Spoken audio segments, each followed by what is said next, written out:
Anda, rápido! Pessoa ferida! Pessoa ferida!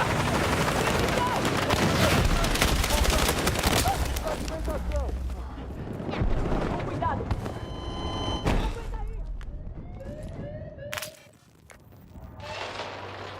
Aí vai granada! Objetivo Bravo eliminado. Objetivo marcado. Precisamos de você dando apoio ao ataque.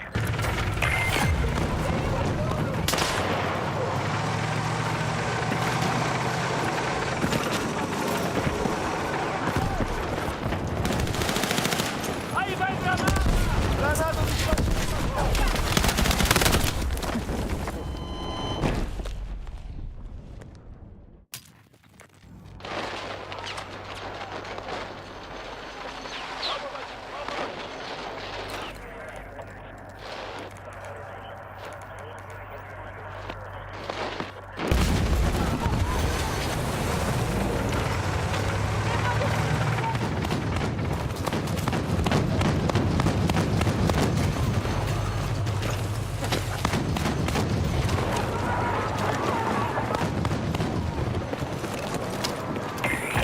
Explosivos posicionados no objetivo Alfa.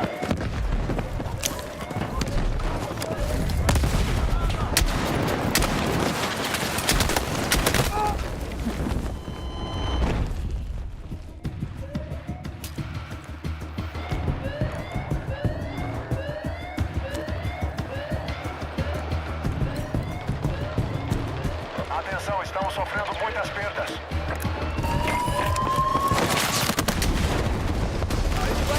Ataque bem sucedido. Nós tomamos o setor inimigo.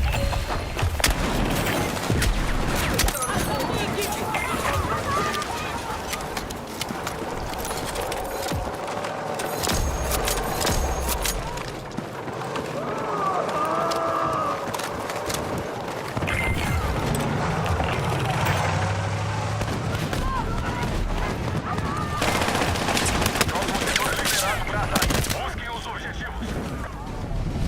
Porra, tô sangrando! Ajuda médica aqui!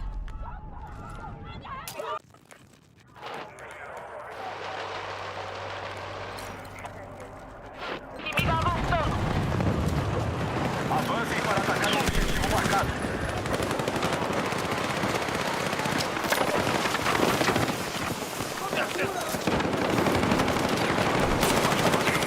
Explosivos armados no Vai ficar objetivo tudo bem! Bravo. Aguenta firme!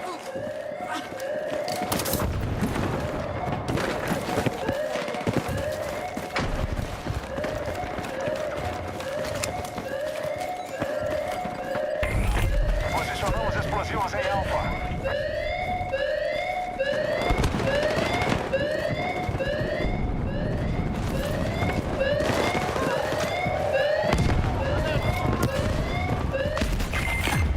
Nós eliminamos Bravo.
Porra, tô sangrando! Ajuda médica aqui!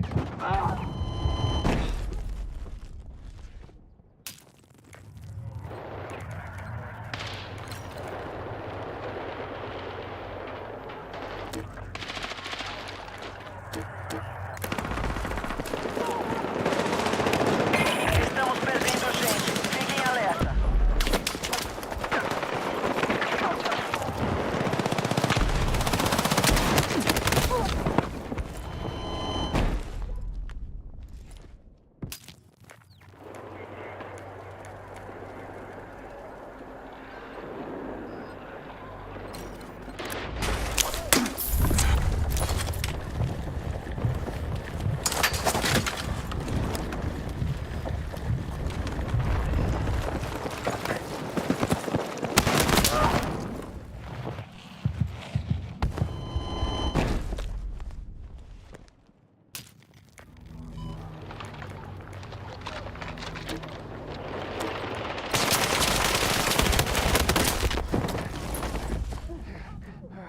Documentos médicos aqui. Pega tudo que der. Aí vai, cobertura!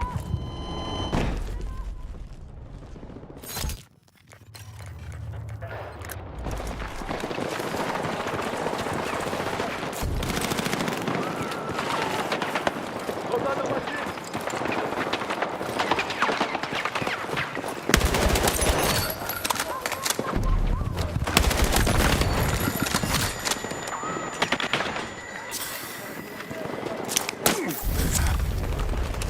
Não podemos mais sofrer perdas. Não deixem barato.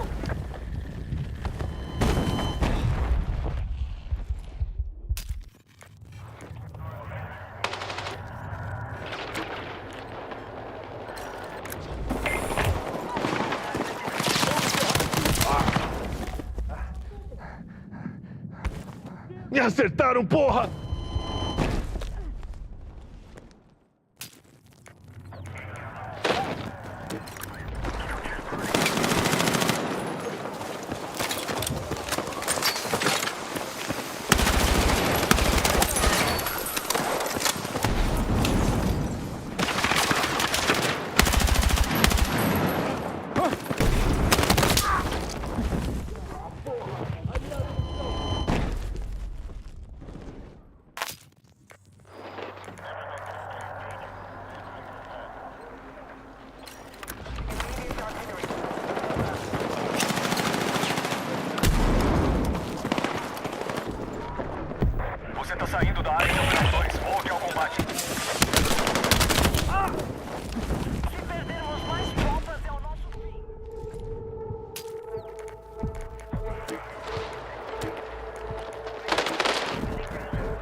Atenção!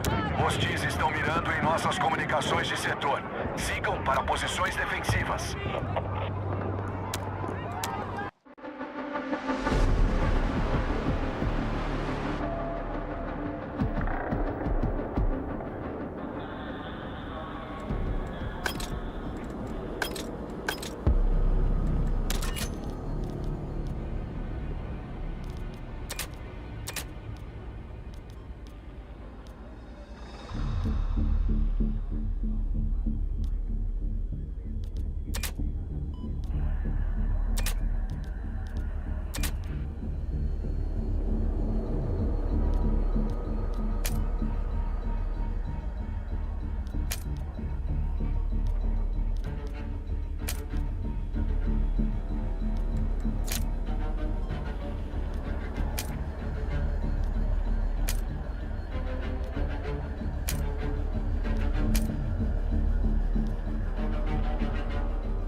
Aí vai granada!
agora.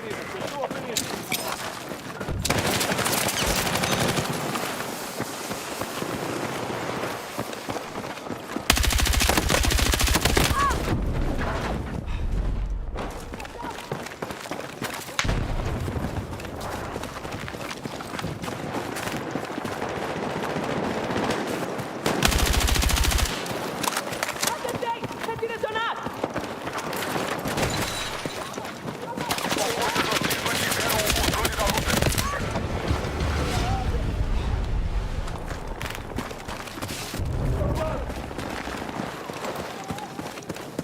Agora temos o controle do objetivo Bravo.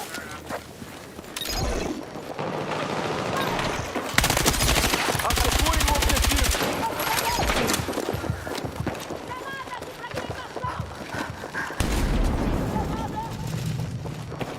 Aí vai granada.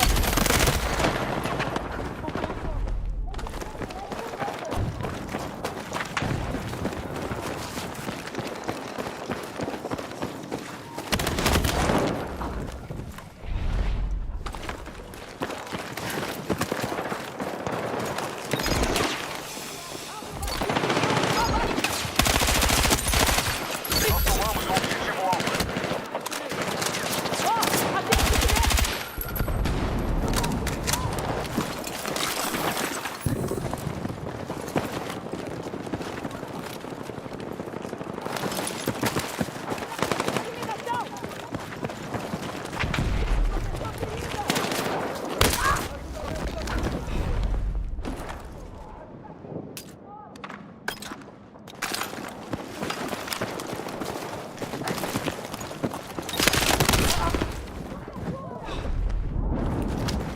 Aí vai granada! Aí vai granada.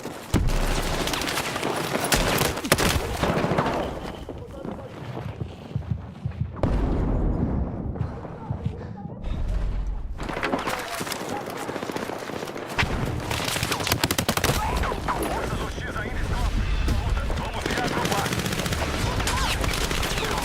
Alvo inimigo abatido!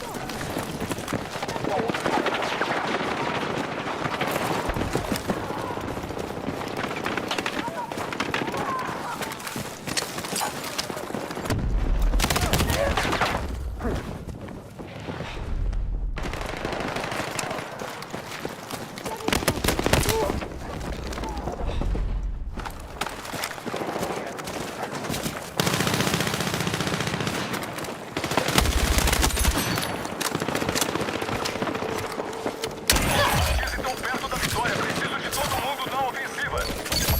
Alvo abatido! Precisamos dele! A gente precisa de apoio! Ajuda médica aqui. Mantém o foco.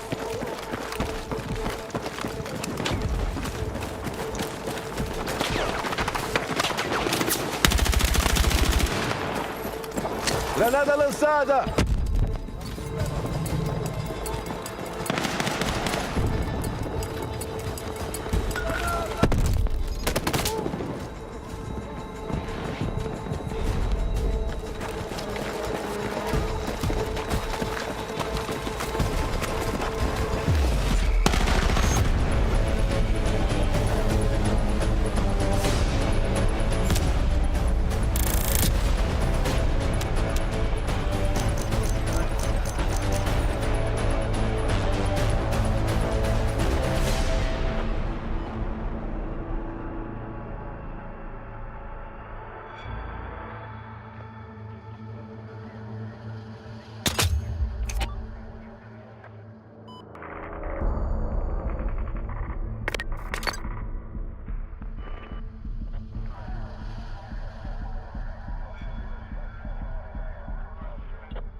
E aí galera do canal do Estão do Games, sejam bem-vindos a mais um vídeo. E sim, eu já zerei a campanha de Battlefield 6, já joguei mais de 10 horas do multiplayer.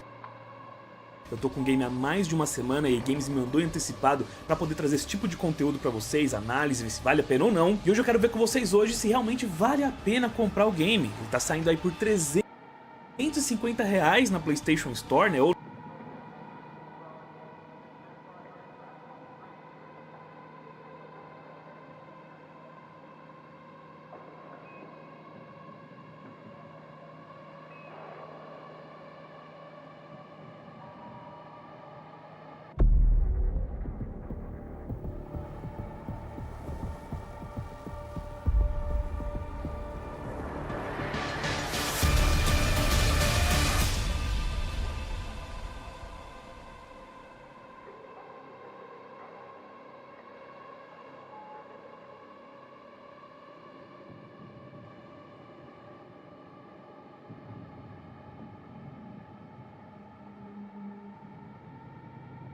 Nesse vídeo eu quero trazer 17 dicas para vocês jogarem Battlefield 6 e vão. Mesmo que você conheça a franquia ou já tenha jogado o Battlefield na Open Beta, dá uma olhada, continua nesse vídeo aqui, porque eu tenho certeza que vai ter dicas aqui, sugestões e alguns macetes que você ainda não está utilizando no Battlefield, então vambora! Primeira dica, pegue a faca na mão para fazer mais rápido. Se eu não me engano, essa funcionalidade não existia nos Battlefield antes.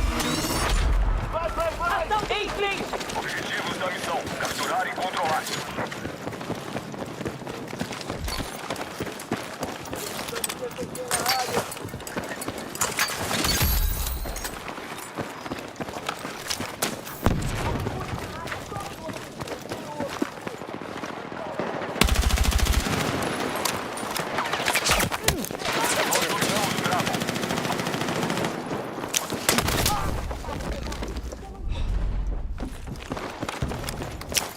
Anda, rápido!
Granada!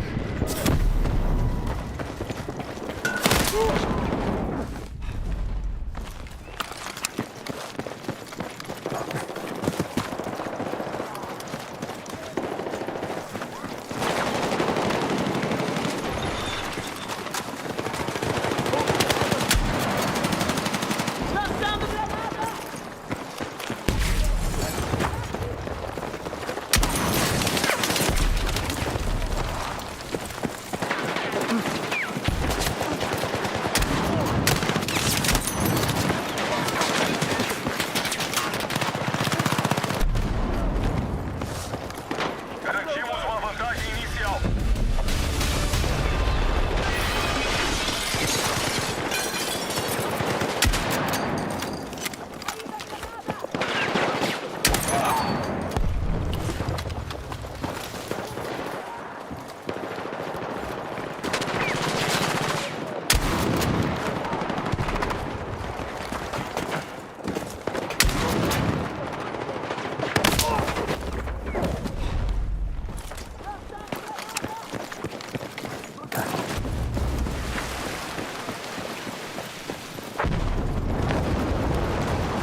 Charlie. Lançando granada de fragmentação.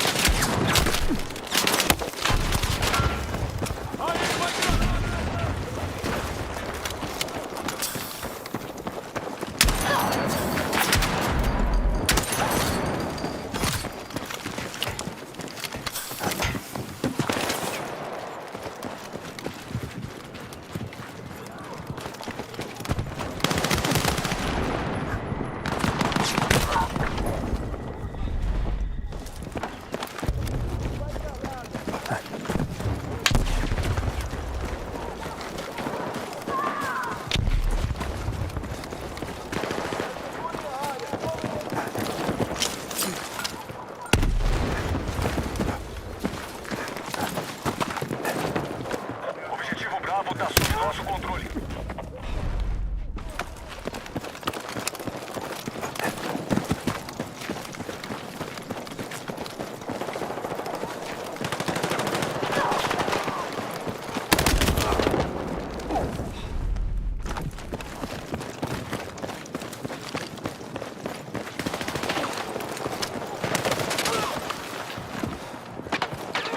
Me acertaram, porra!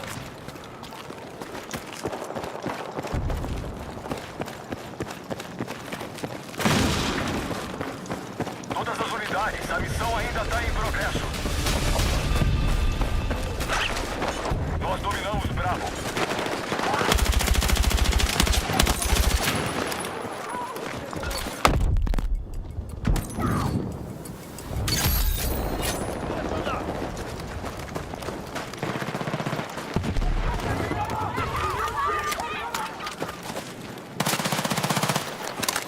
Hostil atingido!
anteriores, mas nesse, se você pegar a faca na mão, você consegue correr muito mais rápido. No PlayStation 5 é só segurar o R3 para você pegar na mão. Agora no computador, o mesmo ataque que você usa para dar facada, se você segurar, tendo de ativar as habilidades mais fortes das classes. Se você não viu o vídeo que eu falo de classes e perks, eu vou deixar no card acima. Talvez a primeira vez que você veja esse vídeo, você imagine que, tá, eu já sei tudo sobre as classes, mas não, galera, eu recomendo vocês assistirem porque tem muita coisa escondidinha ali que você acaba passando desapercebido. Então, por exemplo, cada classe tem a especialidade de campo e tem muita gente que tá deixando passar despercebida essas habilidades. Por exemplo, a classe assalto, você consegue utilizar o estimulante de combate, que vai te dar muitos benefícios. A própria habilidade de reconhecimento, quando ativa a habilidade especial, você libera o Vante, que você vai encontrar os inimigos ao redor de você. Então, lembre-se de utilizar esses perks quando você desbloquear. Você desbloqueia ali quando você faz os objetivos, alcança um nível determinado de experiência e libera eles. É bem rápido, então você consegue utilizar até várias vezes durante uma partida. Se você quiser saber mais informações sobre isso ou outras coisas da classe, clica lá no card ou no link da descrição para você assistir o vídeo completo das classes. 3. Se comunique com o seu pelotão. Use a comunicação para melhorar sua sinergia de time e, consequentemente, ajudar o seu time a vencer. Caso o membro do pelotão esteja em algum lugar próximo ao objetivo que você queira chegar, usando o respawn do time, mas ele está em um confronto, você pode falar em call para ele se afastar daquele confronto ali, da linha de tiro, para você conseguir dar o respawn nele. Não tem gente ou amigos para você jogar em call junto? Entre no Discord sobre algumas dicas. Vai ter um tempo ali para recarregar. Saia do tanque, pegue RPG, atire no tanque inimigo e volte para dentro novamente, aumentando muito o DPS do seu time contra o tanque adversário. 5. Deixe o jato ou helicóptero soltar o flare antes de disparar o míssil teleguiado.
A lot of people in the Battlefield community have been asking, what is the Battlefield Pro token?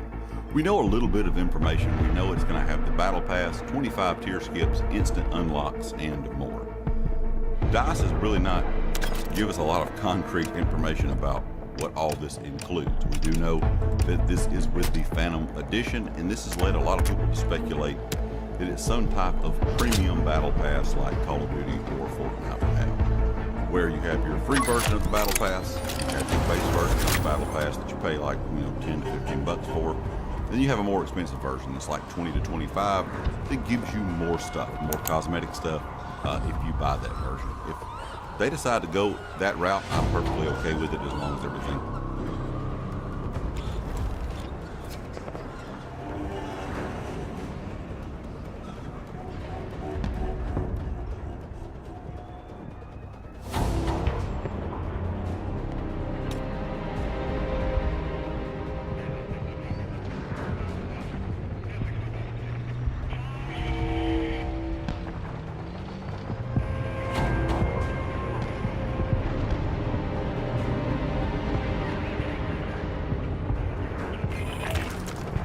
Tropa de ataque, permissão para investir. Eliminem todos os alvos.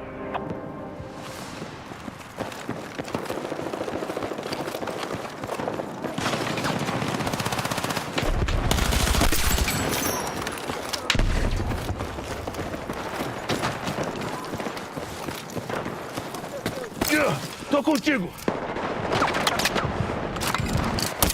Você me salvou!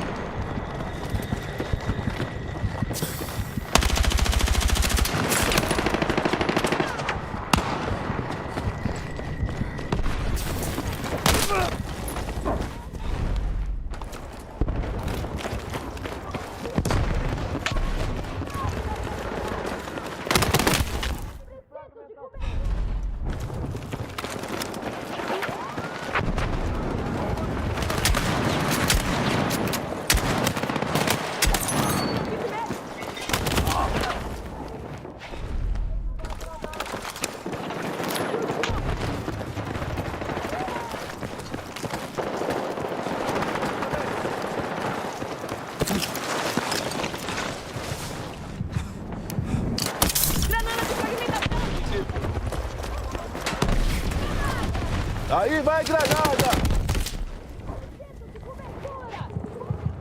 Ei!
Hostil derrubado!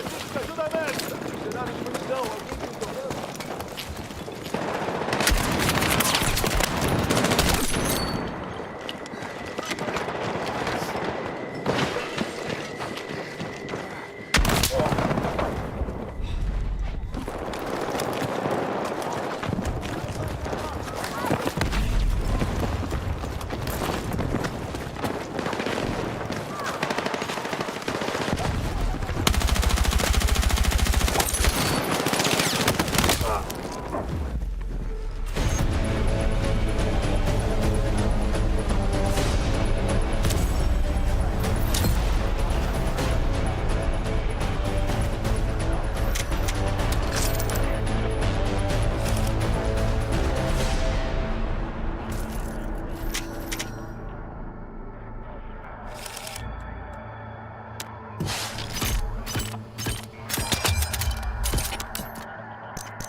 Here is Danny, and today, because the EA app had issues with Battlefield 6 at launch for a few hours, EA is now giving all EA app buyers free double XP tokens and a free battle pass. If you own the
Just a reminder, videos from here will be voiced by someone else until I get back. See you again in a few months.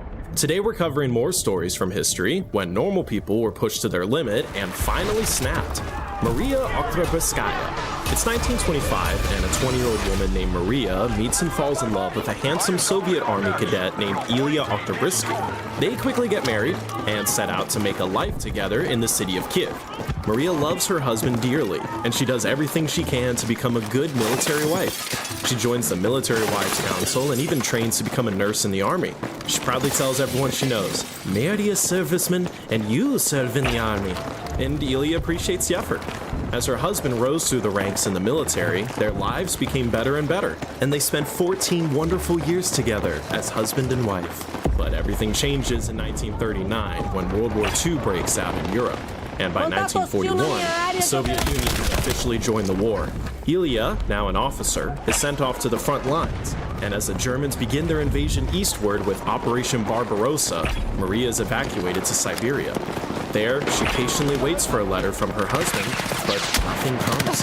Weeks turn to months, turn to years, and finally in 1943, she receives the news she had been dreading the whole time. Ilya was killed in action at the outbreak of the war, defending their home city of Kiev. Maria is destroyed. The news of his death had taken 2 years to reach her.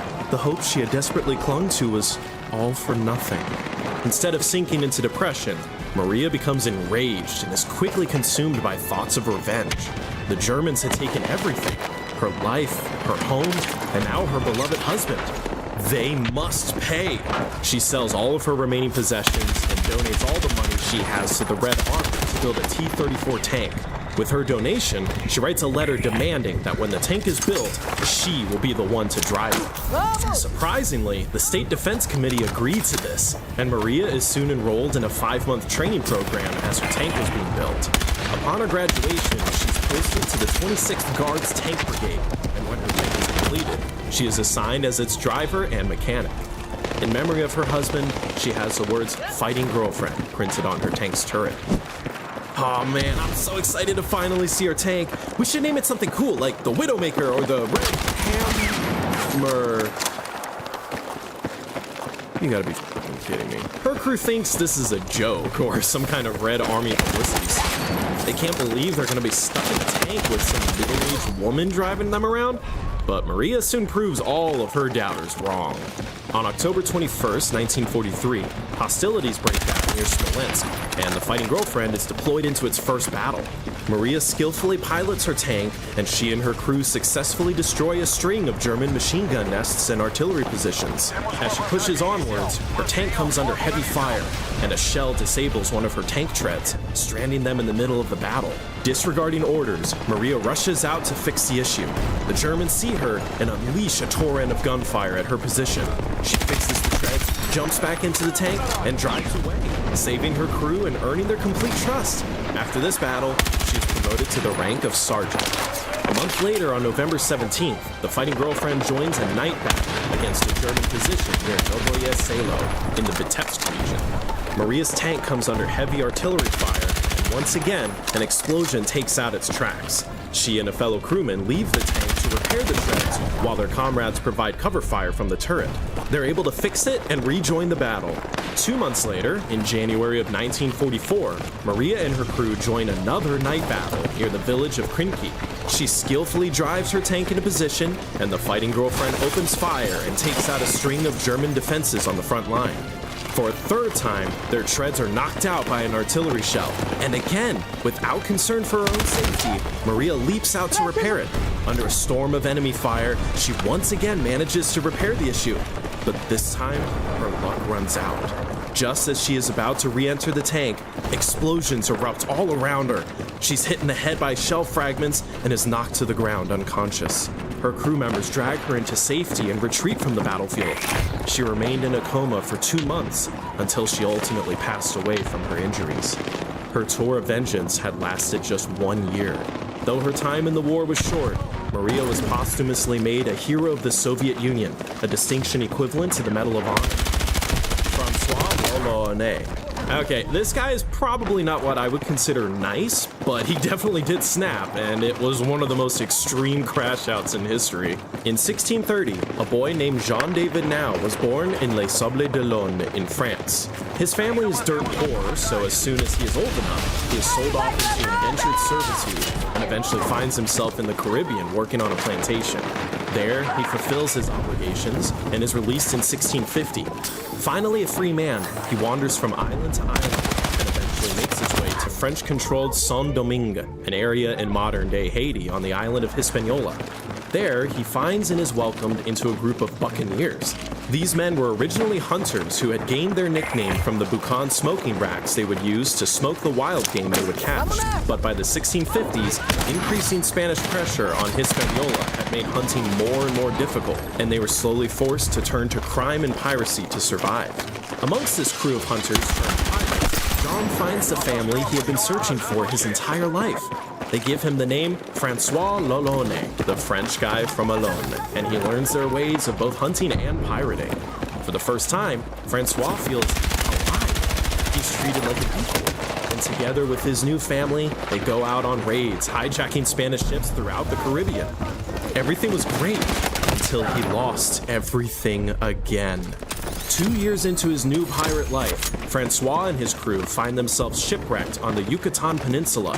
While walking towards town to get supplies, they're ambushed by Spanish soldiers, and though the Buccaneers try to fight back, it is a massacre. Only Francois manages to survive, smearing himself with the blood of his friends and hiding amongst their dead bodies. When the Spanish soldiers leave, Francois crawls out from under the lifeless bodies of his friends, and he turns to look at their mangled and contorted remains. The only people who had ever shown him kindness were all dead. And in this moment, something inside Francois snaps. The world had been nothing but cruel to him, and now he will return the favor.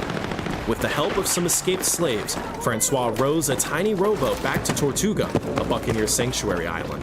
There, he is given a new ship and quickly recruits a new crew to enact his revenge against the Spanish. Instead of robbing ships, Francois targets and begins terrorizing Spanish towns and settlements throughout the Caribbean. Consumed with hatred, he brutally tortures and kills everyone he finds before taking their riches.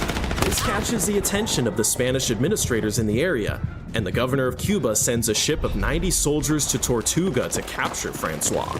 This expedition ends in complete disaster, as Francois and his buccaneers capture the crew. As the bound Spanish soldiers are brought onto his ship and lined up, Francois stares with hate in his eyes and menacingly sharpens his sword. One by one, he personally beheads 89 of the 90 soldiers and gives the lone spared survivor a message for the governor of Cuba. I shall never henceforward give quarter to any Spaniard whatsoever, and I have great hopes I shall execute on your own person the very same punishment I have done upon them you sent against me. Francois continued to terrorize Spanish ships and settlements and quickly became infamous for the horrific forms of torture he would inflict on anyone his men captured. He would cut pieces of flesh off of his victims, burn them alive, and perhaps his piece de resistance. He would tie a thick rope around his victims' necks and tighten it until their eyes popped out. He took no prisoners, preferring to torture and kill everyone he encountered, leaving just one survivor each time to tell the tale. In 1666, Francois joined forces with another infamous buccaneer named Michel Le Basque, and together they raided the city of Maracaibo. When they discovered that most of the townspeople had hidden their gold and fled before they got there, he sent his men out to track them down and tortured them until they handed over all the wealth in the city. They then moved on to the town of Gibraltar, where despite being outnumbered, they massacred its entire garrison. They take the townspeople hostage and announce to the Spanish officials that they're holding the city ransom.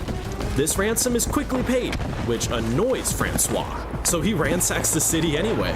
In his final act on this particular expedition, he plunders the native fishing villages in the area and sets their huts on fire, which seems completely unnecessary since they weren't even Spanish, but I guess was still completely in character for this guy.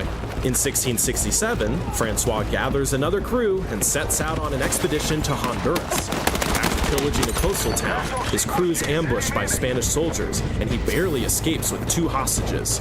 They make it to a clearing, and he turns on his prisoners and slowly draws his sword. Wait, what are you doing? Oh God, stop!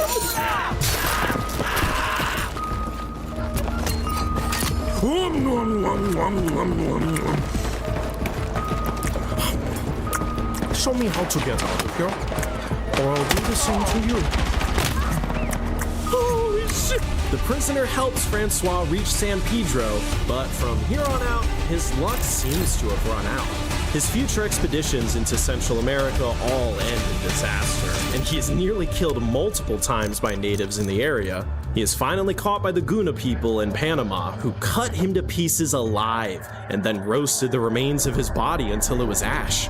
These days, more people probably know of the anime character that was named after him than Francois Lalone himself, but he will forever be remembered as one of the most terrifying buccaneers of the time period. Henry Barry Lowry. It's April 12, 1861, and 16-year-old Henry Lowry sprints across his father's farm, laughing as he tries to escape his brothers.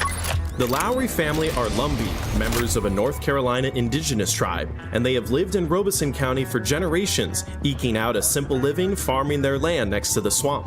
But little did they know their world is about to change forever. At that exact moment, off in South Carolina, Confederate guns fire on Fort Sumter, and the American Civil War had begun.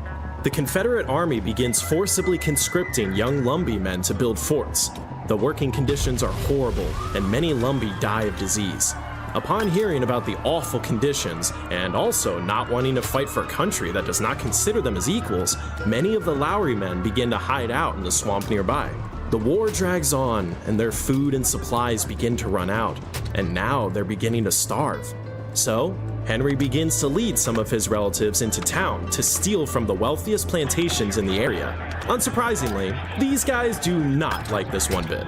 Rumors soon begin to swirl around the town that the Lowrys are helping escaped Union soldiers and sheltering them in the swamp. And in response, the local elites decide that the Lumbees need to be taught a lesson. In 1864, the Confederate postmaster James P. Barnes accuses the Lowrys of stealing 2 of his hogs. He knows that a jury of local elites won't trust these free people of color, and this would almost certainly lead to their executions. Allen Lowry, the head of the family and Henry's dad, pleads with Barnes that he knows his family would never do anything like that, but Barnes doesn't want to hear it. He tells Allen he wants to go to the police, and Henry, who had listened to the whole conversation, watches his father slump in defeat as Barnes walks away.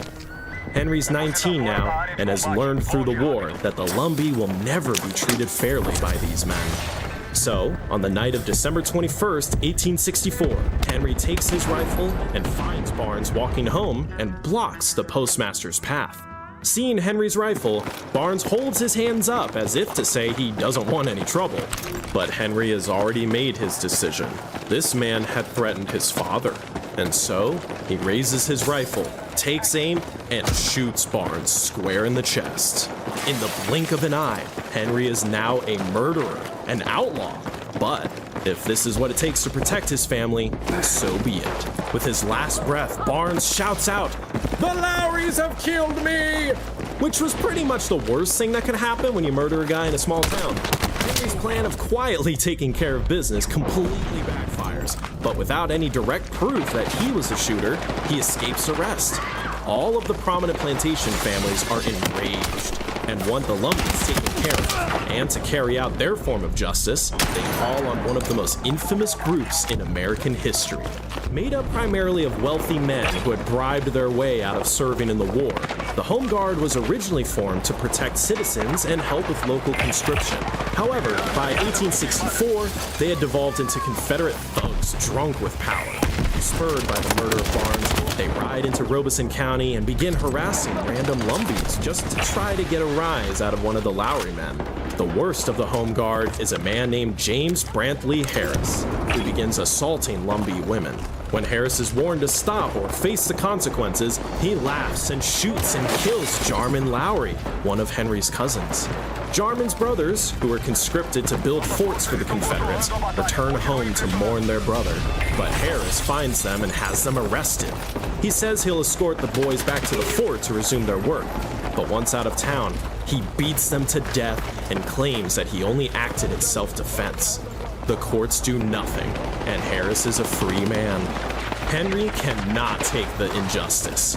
3 of his cousins have been murdered by the Home Guard. They can't keep getting away with this. So, a few days later, on January 15, 1865, Henry picks up his rifle again and waits along a dirt road for Harris. After hours of waiting, Harris finally appears in his buggy, and as he passes Henry, the proud Lumbee points his rifle and fires. Harris is shot dead, and Henry has again doled out his own form of justice. He thinks things are now settled, and he can quietly return to his life in the swamp as an outlaw. But the act of killing one of the Home Guard was not something that would be so easily overlooked, and it would cause a retaliation so severe that it would turn Henry from just an outlaw to a nightmare for the local elites. On March 3rd, a group of the Confederate Home Guard raids Henry's father's farm. Henry stares from his hiding place while they trample his crops and search through the house. They find firearms that free people of color were forbidden to own. Alan Lowry frantically tries to explain, but the Home Guard are not interested. They drag Henry's father and brother out of the house, and a kangaroo court is quickly gathered out in the open. They are convicted of thievery. The Home Guard brings them to the back of the farm, ties them up, and shoots them, while Henry watches, powerless. The Confederates smiled proudly at their work. They turn and leave, and Henry rushes to his father and brother, but there's nothing he can do. As he sits there with their lifeless bodies, Henry vows that they will be avenged. He gathers his closest friends together, and they steal a massive stockpile of Confederate guns in Lumberton, and quickly begin to conduct larger and larger heists in the area. They specifically target the wealthiest plantations, and begin giving food and supplies to the poor people in the area who are suffering the most from the war. His notoriety grows, and he and his friends become known as the Lowry Gang. For 2 years, Henry and his gang never kill, but they continue to steal from the rich, and he gains 2 contrasting reputations in the process. A hero amongst the poor and repressed, and a villainous outlaw to the rich and elite. In April 1865, the South surrenders and the Civil War officially ends. Thinking the end of the war means a fresh start, Henry reemerges from the swamps and essentially disbands the Lowry Gang. But he soon finds that the plantation owners have no desire to let him off the hook for everything he had done to them, and they have him arrested at his wedding. His new wife helps him break out of jail, but Henry realizes that his dream of moving on peacefully had always been a pipe dream. He regathers the Lowry Gang, and they are done with pleasantries. In January 1869, the Lowry Gang goes to the local sheriff's home to rob him. This time, they kill him in cold blood. They begin to hunt the most racist people in town, and they systematically execute them with no mercy. By 1870, the local police begin to catch and arrest some members of the Lowry Gang. So Henry goes and personally kills these officers too. Anyone who stands against them is their enemy, even the law. A bounty is put on Henry's head for $2,000. Wanted, dead or alive, this was one of the largest bounties in the county. But none of the poor in Robeson made any efforts to capture him, seeing Henry more as a hero than a villain. The police respond with an equal level of savagery, and begin killing anyone even suspected of helping the Lowry Gang. And Henry is always quick to return the favor. Henry continued to raid plantations and share the loot with the poor in Robeson, and as hard as the authorities tried, the Lowry Gang was simply always one step ahead. So in July, Francis Wishart, the new lead in the case against the Lowrys, stoops to the unthinkable. He orders the capture of the wives of the Lowry Gang. As Wishart and his men are walking the wives to the train, Henry orders a full-on attack. Shots are fired out from the swamp, and 6 of Wishart's men fall before he is able to escape with his hostages. On July 14th, Henry and a few of his lieutenants emerge from the swamp and appear at the estate of a powerful plantation owner. Henry and his men politely ask to be served breakfast, and the terrified family comply. After eating, Henry asks for some pen and paper.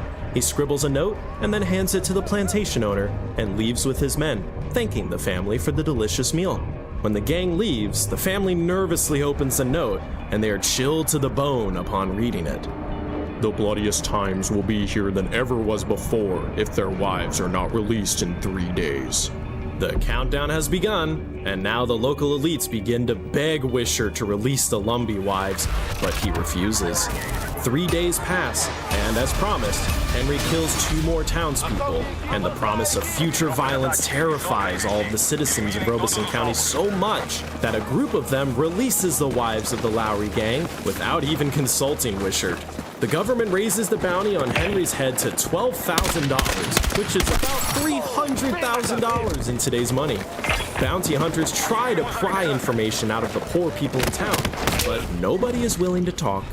Sensing the increasing pressure, Henry calls his gang together, and they decide the time has come to plan one final job. On February 16, 1872, they steal $22,000 from the Pope and McLeod store in Lumberton, the biggest heist they ever pulled off. This time, the spoils from this heist were not shared with the community, and in fact, this is the last anyone ever officially hears from Henry Barry Lowry. He disappears from history, leaving behind nothing but rumors. Some say he accidentally shot himself cleaning his gun. Some say he ran west and lived out the rest of his days on the frontier. Only 2 things can be confirmed since his disappearance. His wife never remarries or discloses what she thinks happened to him, and no one ever claims the $12,000 bounty on his head. So that's the story of Henry Barry Lowry, the Robin Hood of Robeson County. Not sure if he was a hero, because he did kind of murder a lot of people, but let us know what you think, or what stories you want us to cover in future videos in the comments below.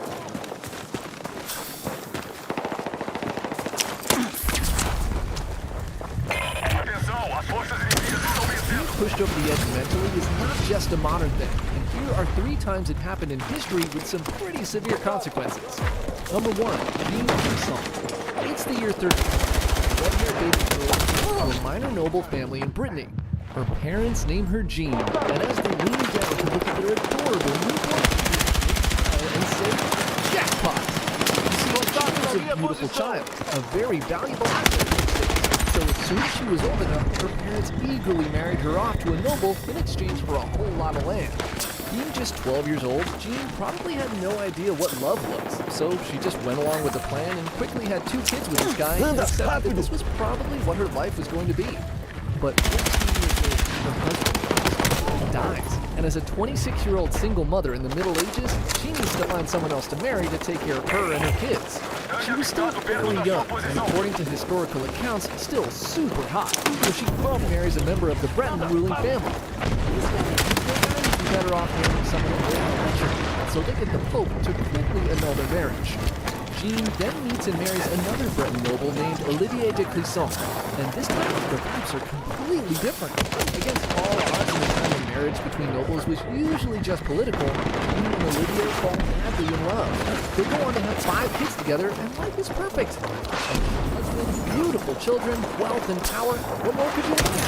But everything changes in 1331 when the Duke of Brittany dies without leaving a cure, and the family feud over who gets to be the next duke spirals into a 30-year war called the Breton War of Succession. The kings of England and France both rubbed their hands together, spying an opportunity to ensure the new duke would support them in their own 100 years war. So the English support John of Montfort, brother of the duke, while the French supported his niece and her husband Charles de Blois. Jean and her husband choose to support Charles de Blois, side with the French and their king Philip VI.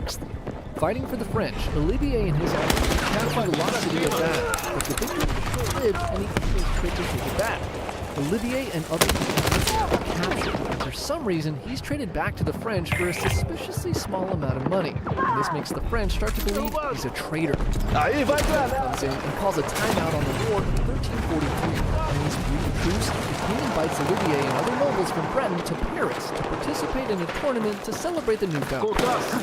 Olivier thinks this is awesome and travels to France. The second he steps on a French soil, he's arrested and taken prisoner.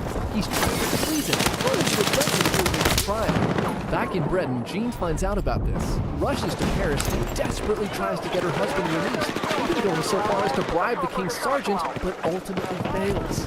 Olivier is given a sham trial. and in August, he's marched out to the town square and publicly beheaded. His body was then torn to pieces, and his head was shipped off to Britain with a spike.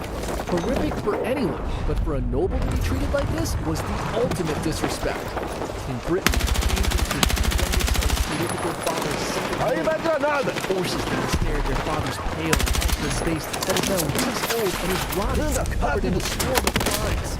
Inside, she boils with rage and refuses to let her children look away. They must understand that the king must pay. And so, at the age of 43, Jean decides to dedicate the rest of her life to living the rest of King Philip's life a living hell. She breaks all ties to France and sells off her entire estate, land, jewelry, anything and everything she owned of value, and uses the cash to raise a small personal army. She arrives at Chateau de Touffou, a castle controlled by the French loyalists. She weeps loudly at the castle gates, asking the men to allow a heartbroken widow entry. The commander of the castle looks down and recognizes her as a noble who opens the gates. Once the gates are open, Jean's army reveal themselves and storm into the castle. The castle garrison is caught off guard, and Jean orders her men to massacre them all. She spares just one man and gives him instructions to give King Philip the regards of Jean de Clisson. She continued to sack castles along the Normandy coast with her personal army, and eventually she buys 3 warships, which she paints black and dyes their sails blood red. She names her flagship My Revenge, and essentially becomes a pirate. She carries with her a massive axe and begins terrorizing French merchant ships in the English Channel. Her tactics are brutal, as she's not so interested in looting, her only goal is revenge on the French. The crew of every ship she targets is slaughtered, and she personally beheads every French nobleman she finds with her axe. Only one witness on each ship is left alive to tell the story of what had happened. As word of Jean and her Black Fleet gets back to the king, she becomes known as the Lioness of Brittany. Word of this crazy redhead with these black ships that's f***ing up French merchant ships somehow gets back to the English, and they immediately recognize her as a valuable ally and begin funding her to keep up the good work. But Jean's reign of terror couldn't last forever, and in 1348, the French Navy finally tracked down her fleet. In a brutal battle, her fleet is destroyed and her flagship is boarded. But when the soldiers look for Jean, she's already long gone. She had escaped in a tiny boat with some members of her crew. With no food or water, they floated helplessly for 6 days, and some crew members ultimately did not survive the escape. Finally, on the 7th day, Jean drifted onto English shores, half dead, but still alive enough to ruin King Philip VI's day. Upon landing in England, she was welcomed by King Edward III as a respected ally. With her ships and crew gone, she decides she had enough of the pirate life. 2 years later, her nemesis, King Philip VI, dies anyway, closing that chapter, and she meets and marries an English knight named Walter Bentley. They return to Brittany together, where she peacefully lived out the rest of her days, dying at the ripe age of 59. Which these days seems way too young, but for a mother of 7 in the 1300s who had also been, a freaking pirate, it was a pretty good run. Number 2, Jirozaemon. It's the end of the 17th century in Japan, and a wealthy charcoal dealer named Jirozaemon from the village of Sano is wandering around the bustling city of Edo. Running a successful business is tough, and Jiro needed some time off to recharge and thought the big city would be the best place to do just that. While walking around, he accidentally stumbles into the pleasure district of Yoshiwara. Whoops, how did that happen? And there, he finds himself surrounded by the most beautiful women who all smile at him as he passes by. Jiro cannot help but stare back in awe and wave sheepishly, as this was something he was totally not used to. You see, due to a case of smallpox he suffered as a child, his face was badly disfigured, and no woman back home would even look at him or give him the time of day. As he wanders around Yoshiwara, he spots a beautiful courtesan in the distance. He rushes over to get a better look, and she's hands down the most stunning woman he has ever seen. He follows her back to her establishment and learns her name is Yatsuhashi. She's an oiran, a courtesan of the highest class who only services nobles and the ultra-rich. As a successful businessman, Jiro had money, but merchants were on the lowest rung of the social ladder. Could he even have a shot to buy some time with this goddess of a woman? But to his surprise, Yatsuhashi smiles and accepts him. Now, it's important to note that at this time, the courtesans in this pleasure district had the right to turn away customers they didn't want to service. And so, for the first time in his life, Jiro seems to have found a woman who can look beyond his scarred face and see him for who he truly is. He instantly falls in love. Nothing in his life matters anymore, and he stays in Edo, spending all of his time with Yatsuhashi. He begins to shower her with the most extravagant gifts. No expense is too much for the love of his life. But back home in Sano, without him around, Jiro's charcoal business begins to fall apart. The company soon goes bankrupt, and his home and all of his land are sold off to pay his debts. Without any new money coming in from his business, and having already spent all the money he had on Yatsuhashi, Jiro finds himself penniless, but he can't stop wandering around Yoshiwara obsessively trying to catch his love when she's walking about. One day, Jiro finally manages to catch Yatsuhashi walking in a procession of courtesans, and he calls out to her. She ignores him, and in that moment he comes to the painful realization that his relationship with her was strictly business. She never had any real feelings for him. She was just humoring him for his money. I poured my heart out, spent my fortune. I'd heard courtesans were not sincere, but I believed Yatsuhashi was different. How could I have been so stupid to trust her? Pain is unbearable. So on December 19th, 1696, Jiro finds Yatsuhashi again walking through Yoshiwara in a procession. In the final attempt, he yells out to her, "Please, could you just say one nice thing to me? I've lost everything because of you." Again, he ignores it and keeps walking. Finally recognizing he's truly lost everything, Jiro finally snaps. "Dare you ignore me after all this, you ungrateful rat!" And he chases her to a tea house. Yatsuhashi is quickly escorted inside, but Jiro barges his way in and draws a short sword. According to some stories, it's a named blade called the Kagotsurube. "You humiliated me enough!" he shouts, and he rushes at Yatsuhashi, who's making her way up a staircase. He lunges at the woman he once thought to be the love of his life, and with a single stroke, slices her in half. Her legs and waist tumble down the staircase while her hands grip its railing. Jiro runs up the stairs past his former lover and onto the roof, attempting to escape. Neighbors try to hit him with long sticks to get him down, but he's swinging his sword like a madman. Eventually, someone throws a bucket of water on him, which causes him to slip and fall to the ground, where he's quickly captured and later sentenced to death. Number 3, Jeffrey Hudson. It's 1619, and in a small town of Oakham, England, a boy named Jeffrey Hudson's born. While for the most part he looks like a completely normal newborn, his parents soon begin suspecting something is very wrong. Time passes, and he learns to crawl, to walk, and to talk, but he never grows any taller than his birth height. At 3, he's still just 19 inches tall. Now, back in the 1600s, little people were considered barely above animals, and Jeffrey's father was well aware of this. Looking at his tiny boy running around, he could only see an incredibly difficult life in store for him. What would happen to little Jeffrey when he and his wife passed away? Who would take care of him? Luckily, due to his job as the keeper of the bathing pools for the Duke of Buckingham, Jeffrey's father saw one path that could give his son a somewhat responsible life. So when Jeffrey turned 7, his father brings him to the Duchess of Buckingham and presents him as a gift. See, little people, or dwarfs as they were known back then, were often elected by the to entertain guests. Jeffrey was blessed in the sense that though he was small, he was perfectly proportionate with no deformities or disabilities. He was, for all intents and purposes, just a little person. The Duchess stares at Jeffrey like she's seeing a shiny Pokemon in real life, and immediately accepts him and he joins her court. Now around this time, the Duke and Duchess were expecting a visit from the King and his new French bride, Queen Henrietta Marie, and they thought that Jeffrey would be the ultimate surprise and delight for their dinner guests. At the banquet, a large pie is placed on the table in front of the royal couple. The Queen stares at the pie, wondering what surprise might be hiding inside, when suddenly, on command, Jeffrey, dressed in a tiny suit of armor, bursts from the pie crust and starts aggressively dueling the invisible opponent with his tiny sword. The Queen finds this hilarious. How is someone this small even real? She must be. And so the Duchess gives Jeffrey to the Queen, and he travels back with her to London. Jeffrey joins the Queen's collection of oddities and quickly becomes her favorite. She makes sure he has the best food and accommodations. He gets the formal education of a noble and servants that he can call upon for whatever he needs. Somehow, against all odds, being tiny was not the curse he thought, and miraculously, it's brought him a wonderful life. Aí vai granada! For her guests. His hit routine was one where he partnered with one of the Queen's other curiosities, a man named William Evans, who was a giant that stood over 7 feet tall. At dinner parties, Evans would pull out a loaf of bread from one pocket and then pull Jeffrey out of his other pocket, who would then cut the bread and serve it. Jeffrey was given the nickname Lord Minimus, and though he initially enjoyed the spoils of the royal life, he had he realized that no matter how educated he became or what skills he had all always been treated like a joke and never truly accepted as an equal by anyone. But in 1642, Geoffrey found himself with the opportunity of a lifetime to prove he was more than just a court jester. See, while Geoffrey had been busy making nobles laugh, the Queen's husband, King Charles, had been busy alienating the entire parliament of his country.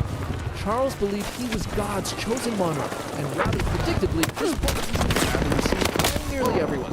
And so by 1642, a massive civil war broke out. Supporting the king and his queen, Geoffrey fought to take a more active role in the war. He pleaded with the queen for an official position in the royalist army, arguing that he was an expert horseman and a crack shot. The queen eventually gives in and appoints the now 23-year-old Geoffrey to be captain of the horse. While many in the court saw this as a joke, Geoffrey didn't care, and he took his new job and new title seriously. But in 1644, before he had any real shot to prove himself a man beyond his inches, the royalists were clearly losing this war, and the queen flees to her homeland of France, bringing Geoffrey with her.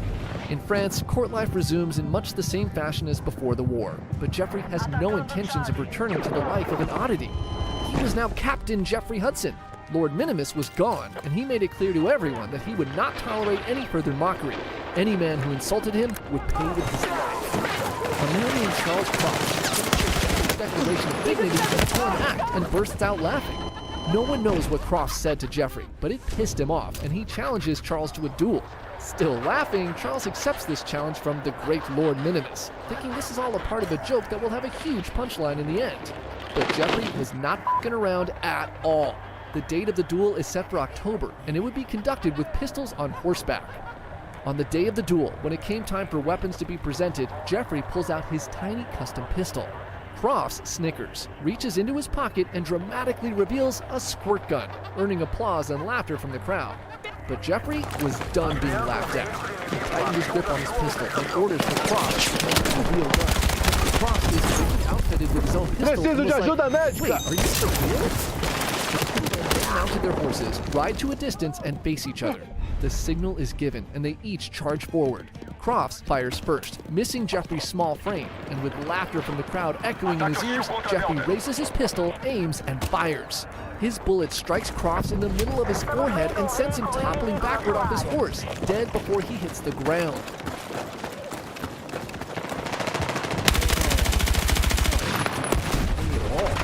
The crowd is shocked in silence. The Queen's dwarf has just murdered a noble. By this time, dueling was illegal in France, and Geoffrey was quickly arrested and tried for murder. He's saved at the last possible moment by Queen Henrietta, who negotiates for him to be exiled instead of executed.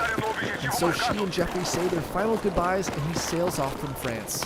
Geoffrey soon learns just how good life was, being laughed at as one of the Queen's curiosities when he's quickly captured at sea by Barbary pirates. He's sold into slavery and spends the next 25 years as a slave in North Africa. He finally escapes and makes it back to England just in time for a severe anti-Catholic purge, and is thrown into prison for 2 years for being Catholic. He eventually is released and dies just a few short years later in 1682 penniless, and is buried in an unmarked grave. Now, this is all super depressing and all, but there is a conspiracy theory that this record of being captured by pirates is actually not perfect. See, Geoffrey made a surprise appearance at Queen Henrietta's funeral in 1669, leading some to suspect that the Queen safely hid him away the whole time. Aí vai granada!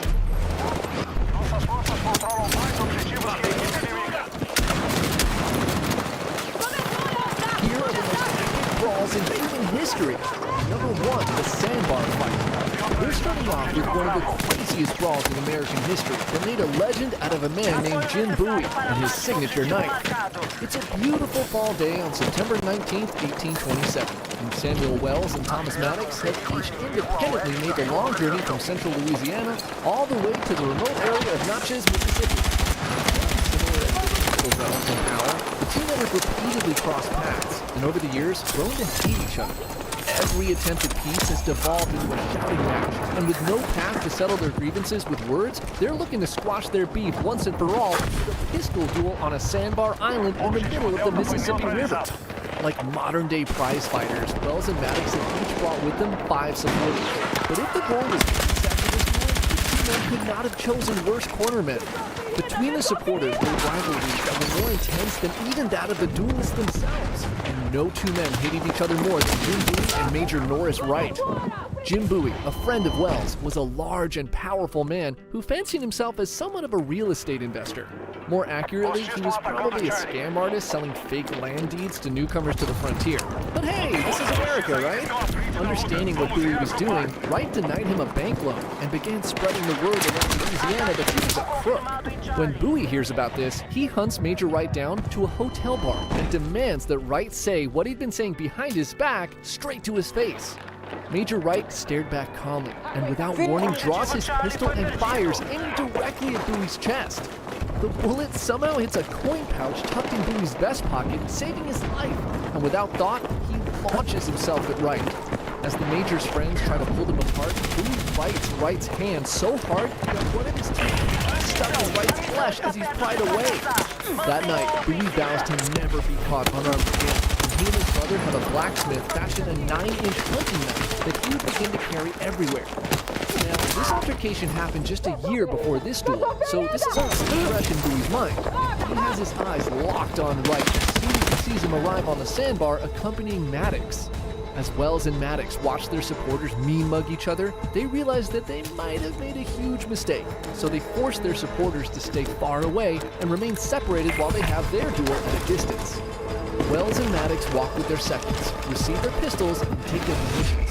The signal's given, and they fire at each other, but both miss. Their weapons are reloaded, and again they take their place and on command fire for a second time. But again, both shots miss. At this point, the realness of the situation is starting to sink in for both Wells and Maddox. Realizing that dueling sounded a lot cooler before they actually started doing it, the men decide to shake hands and call their beef settled. Honor had been restored to both gentlemen. Hooray! And the day ended without any bloodshed at all. Nice! Or that's what they thought. See, as the men and their seconds begin to walk together towards Maddox's camp to get some refreshments, Wells' supporters, General Cooney and Jim Bowie, rush out from their waiting area upset and wondering why the duel is over if they're both still alive. The duelists explain what happened, but Cooney, still craving a day of violence, turns to Robert Crane, his hated rival and Maddox's second, and says, "Colonel Crane, this is a good time to settle our difficulty." And this is when the shit hits the fan. Crane, still holding Maddox's pistol from the duel, aims at Cooney and fires. The bullet misses Cooney, but strikes Bowie in the hip, knocking him to the ground. Cooney draws his pistol and fires at Crane, hitting him in the arm. And immediately, Crane produces his own pistol from his belt and fires back at Cooney. He hits an artery in his thigh and he begins to bleed out. Bowie scrambles to his feet and menacingly unsheathes his knife, looking for revenge after watching his friend get shot. Crane, now holding 2 empty pistols, throws one at Bowie and hits him square on the forehead, shattering the gun and knocking him to the ground for a second time. Bowie crawls away and slumps against a giant driftwood log to try to regain his composure. The gunshots startle the remaining supporters from both camps, who all begin rushing in, and Major Wright spots his nemesis dazed on the ground. Without hesitation, he rushes towards Bowie, quickly draws his pistol, and fires at him, trying to finish him off for good. Bowie rolls out of the way at the last moment, and Wells' second, a man named McWhorter, throws Bowie a pistol, which he quickly fires at Wright and hits him. Screaming, "Damn you! You have killed me!" Wright unsheaths his cane sword and stabs Bowie in the chest, puncturing his left lung. Wright bends over trying to remove his sword from his rival's chest, but it's caught in Bowie's sternum. Bowie quickly swipes at the Major with his free hand and manages to snag a hold of Wright's collar. With the cane sword still lodged in his chest, Bowie pulls himself to his feet and whispers into Wright's ear, "And now, Major, you die." He plunges his knife into the heart of his sworn enemy, taking his life. As Bowie and Wright stand in their bloody embrace, Wright's friends, the Blanchard brothers, fire their pistols at Bowie, and one of the bullets pierces his arm. Bowie quickly shoves Wright's body off of his knife and slashes one of the brothers, cutting his arm and taking him out of the fight. As the brothers begin to flee, the remaining Wells supporters open fire, and the unlucky Blanchard with the gash in his arm adds a bullet wound to his list of injuries. More shots are fired, but no one else scores a hit, and the original duelists finally regain order and stop the violence. The entire brawl lasted just 90 seconds, but 2 men are dead, and Jim Bowie is severely injured, being shot twice and stabbed in the chest. Crane, having no previous bad blood with Jim Bowie prior to the day's events, helps walk into the doctors who were standing by at the duel. Colonel Crane, I do not think, under the circumstances, you ought to have shot me, says Bowie as he's being worked on. Word of the sandbar fight got out amongst the people in the area, and the knife used by Jim Bowie would come to be known as the Bowie knife, one of the most iconic American-made weapons in history. Number 2, Miyamoto Musashi versus the Yoshioka School. It's the spring of 1604, and an unknown 21-year-old swordsman named Miyamoto Musashi arrives in the capital city of Kyoto. The trip is not a vacation. He's here on a mission to seek out and duel a member of the famed Yoshioka School of Swordsmanship. The Yoshioka were once the private instructors of the Ashikaga Shogun and are considered the best in the land. Decades ago, Musashi's father Munisai had defeated the founder of the school, Yoshioka Kenpo, and won 2 of the 3 bouts. Musashi is determined to prove to himself and the rest of the world that he's just as skilled as his father, and defeating a member of the Yoshioka school was his first step. The head of the school, Yoshioka Sejuro, though Musashi was an unknown name, the Yoshioka never forgot about their founder's defeat at the hands of Munisai, and defeating his son would avenge this loss for their family. The duel is arranged to take place on March 8, 1604, in front of the Rendai No Temple, and just like the duel between Musashi's father and Yoshioka Kenpo, each swordsman will be armed with a wooden sword. On the day of the duel, Seijudo arrives at the agreed upon time, but Musashi is nowhere to be seen. Hours pass, and Seijudo grows more and more impatient. Finally, Musashi arrives and the duel begins, with Seijudo flustered and upset. Disrespect Musashi has shown him. The two engage, but the duel is over in a single strike, as Musashi shatters Seijudo's shoulder, leaving him unable to grasp a sword ever again. When he recovers, he is humiliated. He gives up his school and becomes a monk. Musashi had achieved his goal, and the short time in Kyoto was at its end. But Seijudo's defeat has left the Yoshioka school in chaos, their master defeated by an unknown wandering samurai. This is a disgrace and cannot go unavenged. So Seijudo's brother, Denshikido, immediately challenges Musashi to a second duel to restore the family's honor. Musashi agrees and again leaves Denshikido waiting for hours at their agreed upon location. When Musashi arrives, Denshikido is enraged and attacks him immediately with a 5-foot-long wooden sword. Musashi catches the blade and rips it from Denshikido's hands. He then beats him to death with his own weapon and walks away. At this point, Musashi has completely destroyed the reputation of the Yoshioka. The legendary family is now forced to install a 12-year-old, Seijudo's son named Mate Shichido, as the head of their school. After all the damage he's done, Musashi cannot be allowed to leave Kyoto alive. A third and final duel is offered to Musashi to be held at the Ichijoji Temple under the famous Sagarimatsu pine tree. Mata Shichido, the 12-year-old, will be the one to take down Musashi. When he receives the invitation, Musashi has his doubts. I mean, he just bodied their 2 best swordsmen, and now they want him to fight a 12-year-old? So instead of his normal strategy of arriving late to throw off his opponent, he arrives early and hides behind a tree. His suspicions are soon proven correct, as the remaining Yoshioka family and their students arrive with a company of men armed with bows and Tanegashima rifles. There was never going to be a duel. The Yoshioka were planning to kill Musashi in ambush. But before the Yoshioka can take their positions, Musashi jumps out and shouts, "Musashi waits for you!" and slices through the 12-year-old boy, instantly ending the Yoshioka school for good. The Yoshioka watch in horror as their young master falls to the ground. Their shock is quickly replaced by anger, and they raise their weapons and close in on Musashi. First, the students attack and try to take him down. They're no match for the wandering swordsmen and are quickly struck down. The archers begin firing, and Musashi's sleeve is shot with an arrow. He then draws his second sword and engages the mob single-handedly. Like a predator chasing wild game, the men scatter as Musashi rushes them. Anyone who confronts him is cut down. The Yoshioka swordsmen have never faced anyone who fights in this barbaric style, and they can't keep up with the speed of Musashi's 2 blades. Musashi cuts down 10 more men before the rest of the disciples flee the battle. News of the destruction of the prestigious Yoshioka school spreads throughout Japan, and the legend of Miyamoto Musashi and his 2-sword fighting style is officially born. Number 3, the Combat of 30. It's April 30th, 1341, and Duke John III of Brittany is lying on his deathbed. Surrounding him, his closest family and allies are all deep in trouble. See, John never had any children, and there's a lot of confusion on who's supposed to take his place as ruler. It's over again.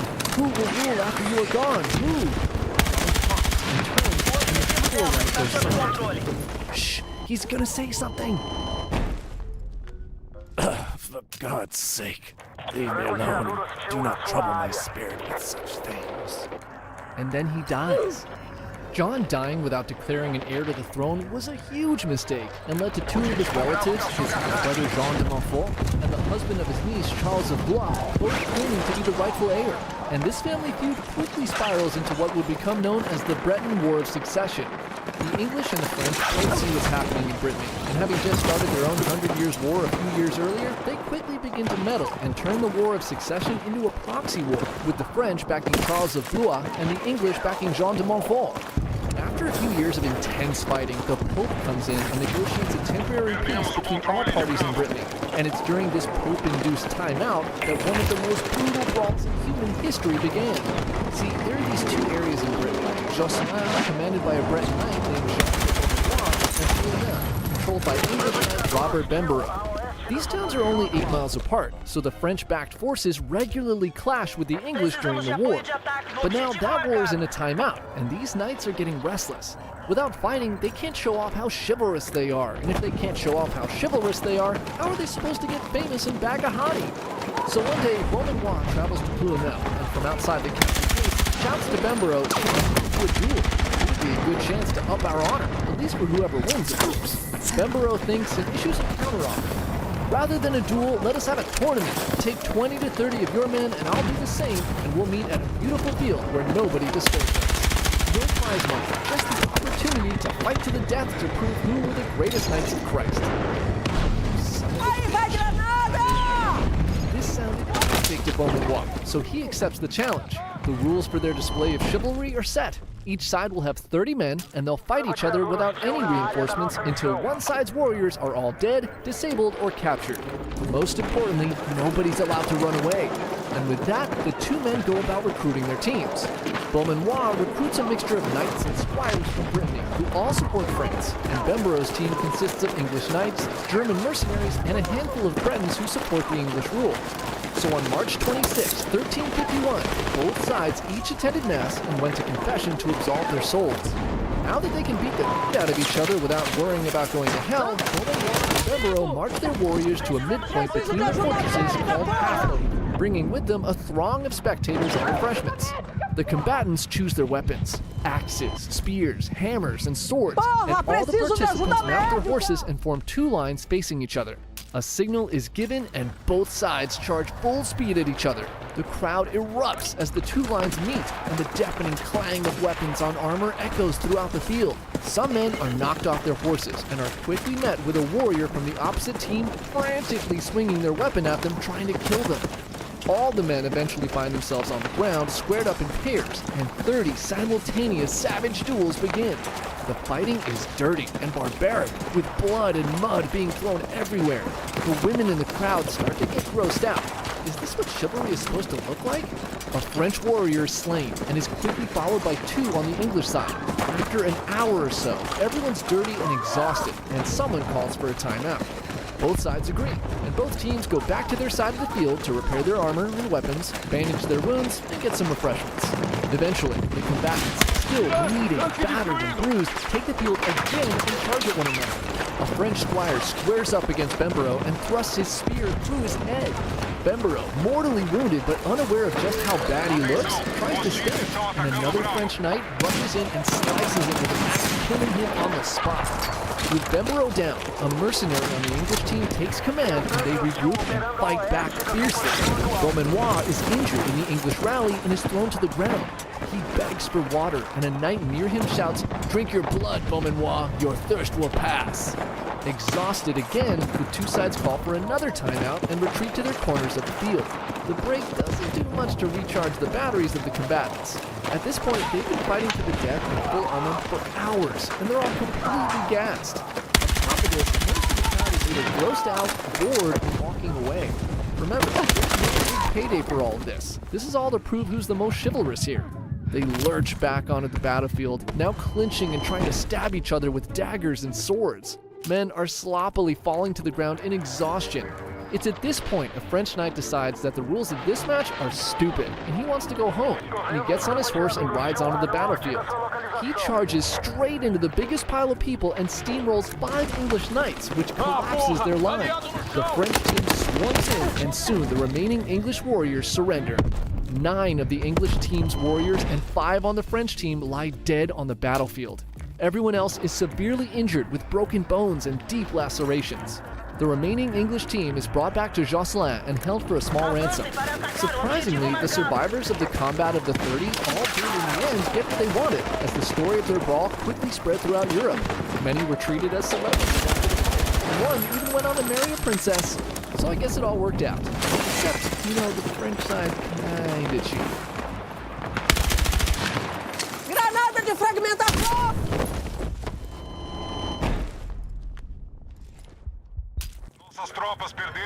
Here are the most epic 1v1 fights in human history. Number 1, Jean de Carouge versus Jacques Legris. We're gonna start off with one of the most brutal 1v1 fights in recorded history, when jealousy turned best friends into mortal enemies who end up fighting to the death. It's the late 14th century in France, and 2 men named Jean de Carouge and Jacques Legris are squires serving under a local count in Lower Normandy. This is smack dab in the middle of the 100 Years' War, so Jean and Jacques often find themselves fighting side by side against the English. Their time together on the battlefield leads to a strong friendship. So strong, in fact, that when Jean's wife gives birth to his first son, he asks Jacques to become the child's godfather. So life is good for Jean, but things begin to sour when the count he is serving under dies, and the position is inherited by a man named Pierre d'Alençon. Both Jean and Jacques, having been loyal subjects, are invited to join the new count's inner circle. Nice! But for some reason, he begins to heavily favor Jacques over Jean. The favoritism makes Jean insanely jealous, and this jealousy quickly destroys their friendship. On top of this, around the same time, Jean's wife and his young son fall ill and pass away. Heartbroken and lost, and with no reason to stick around in Normandy, Jean decides to get away from it all and goes off to England to fight in the 100 Years' War. Tales of his bravery make it back to France, and when he returns home, Jean is kind of a war hero. He meets and marries a beautiful young noble named Marguerite de Thibauville. Things are finally starting to look up again for our guy. But this marriage turns out to be the thing that ultimately ends the friendship between Jean and Jacques for good. See, by this time, the 2 former friends haven't seen each other in years. But with Jean back in town planning to settle down again with his new wife, they both end up at a party celebrating the birth of a neighbor's son. They bump into each other and get to talking, and they kind of remember why they were such good friends long ago. I know, like, why are we even mad at each other anyway? Oh, by the way, this is my wife Marguerite. Bro, I'm like right here.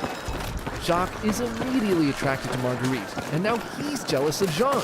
But she's the wife of his friend, who is kind of like not his friend anymore, but is kind of his friend again. What is he gonna do? Well, what he ends up doing is actually pretty fucked up. See, Jean needs to earn more money, so he decides to go off to fight the English again. Only this time, his team is a complete failure. Against all odds, he somehow survives, and for his bravery, he's knighted by the King of France, and he has to travel to Paris to collect his wages from the campaign. At the exact same time, Jean's mother has to go on a business trip. They all live together in a huge estate, by the way, and when she leaves, she takes all of the servants and guards with her, leaving Jean's new wife, Marguerite, all alone at home. Now, Jacques hears about this and goes to Jean's home. He sends one of his men-at-arms to knock on the door, and Marguerite, left without any servants or guards, opens the door herself. The soldier tells her that Jacques is here, and he's desperately in love with her, and needs to see her right now. She refuses, but as she tries to close the door, Jacques forces his way in, and...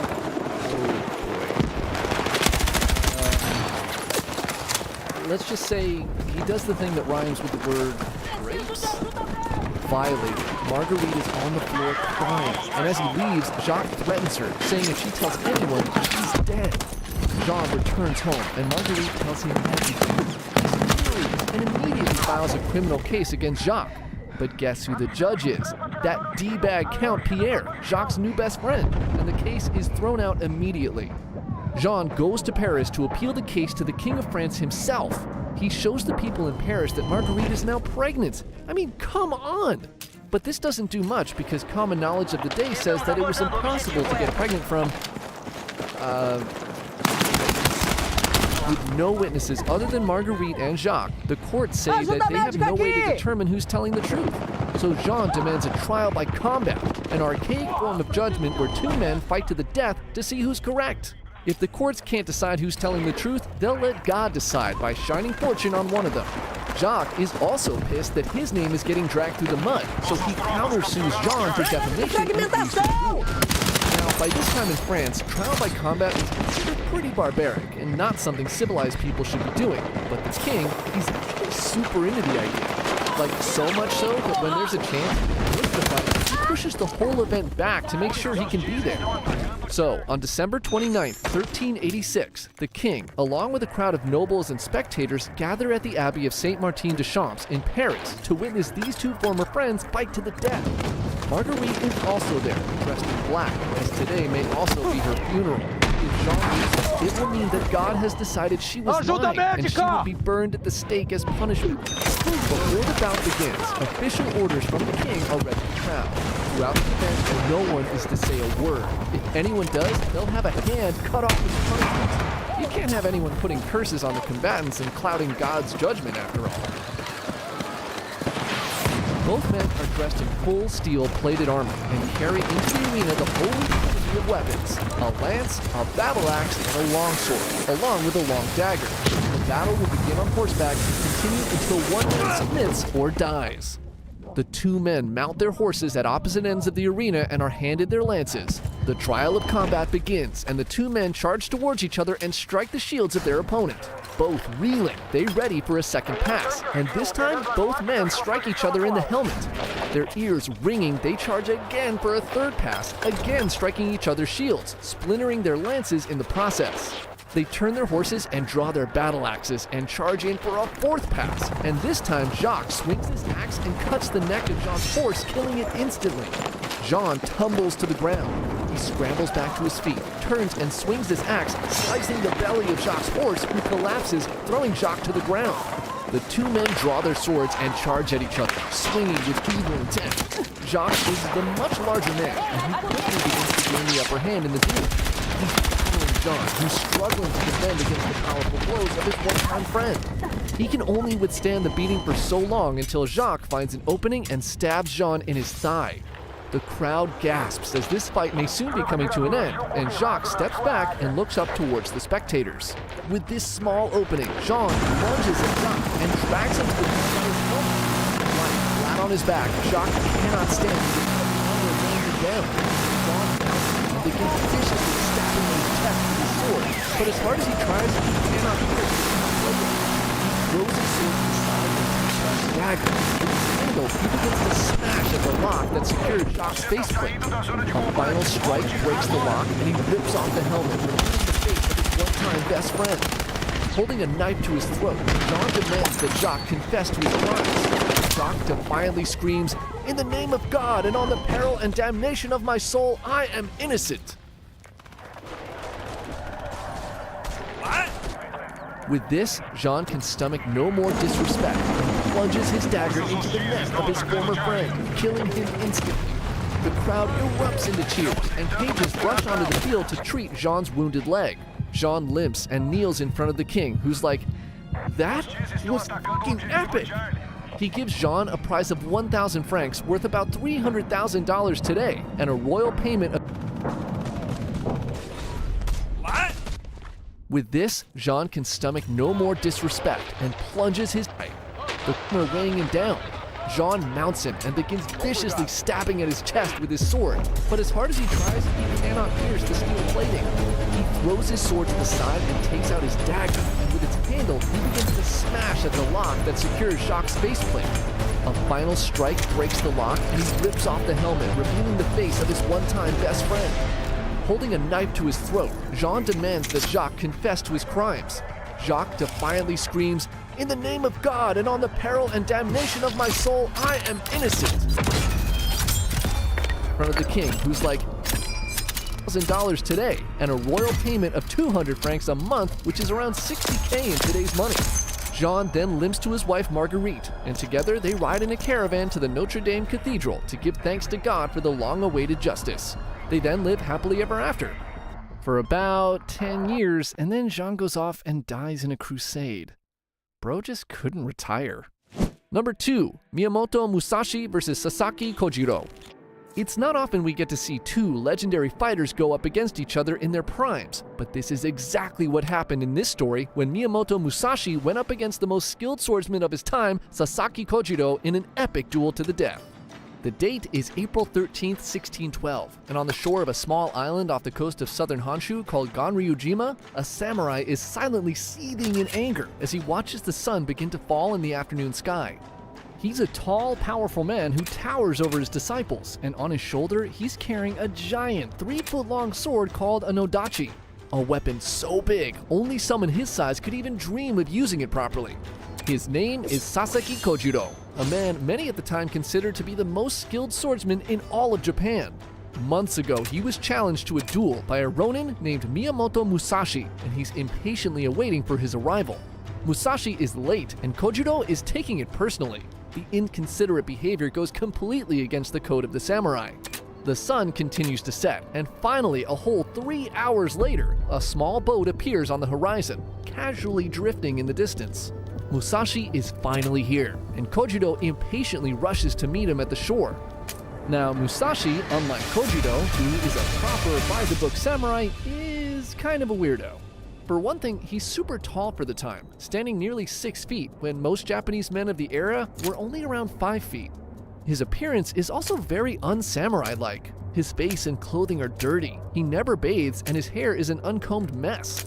Despite all these oddities, Musashi is known throughout the land to be not only dangerous, but also an incredibly cunning warrior.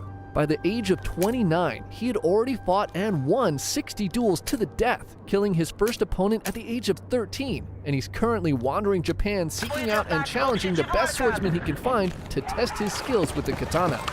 Musashi is well aware of Kojiro's immense talent and knows that this fight will be his greatest challenge to date. The winner today will undoubtedly be deemed the greatest swordsman in all of Japan. Knowing the stakes, he's gone to great lengths to make sure he's given himself every possible advantage in this duel.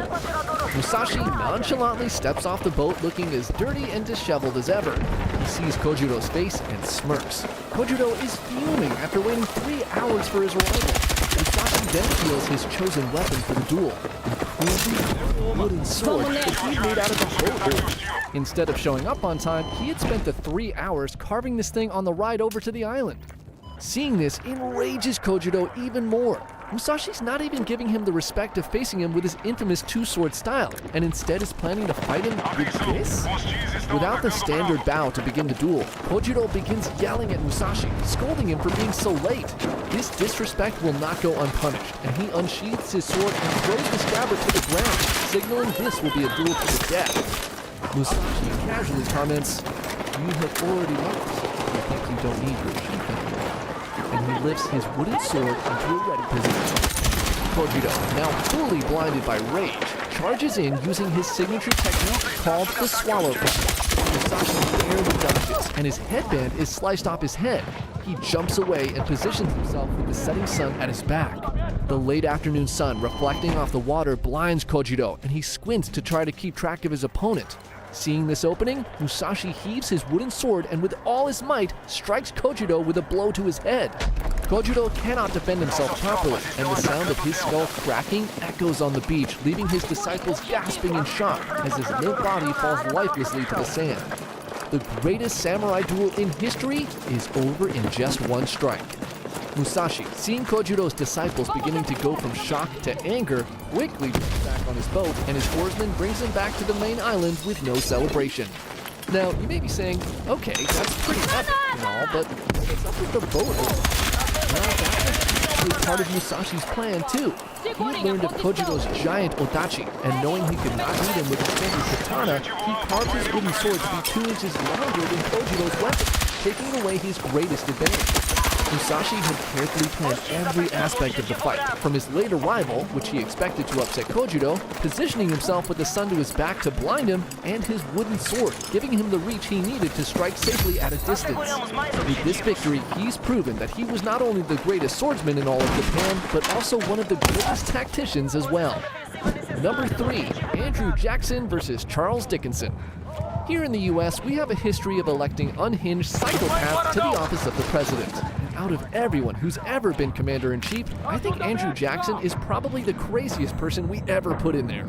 The guy allegedly participated in over 100 duels, and this story is probably the best example of why you don't ever want to get into a gunfight with a crazy person. Back in 1805, former Tennessee Senator Andrew Jackson is out at the racetracks betting big on his prize horse Truxton.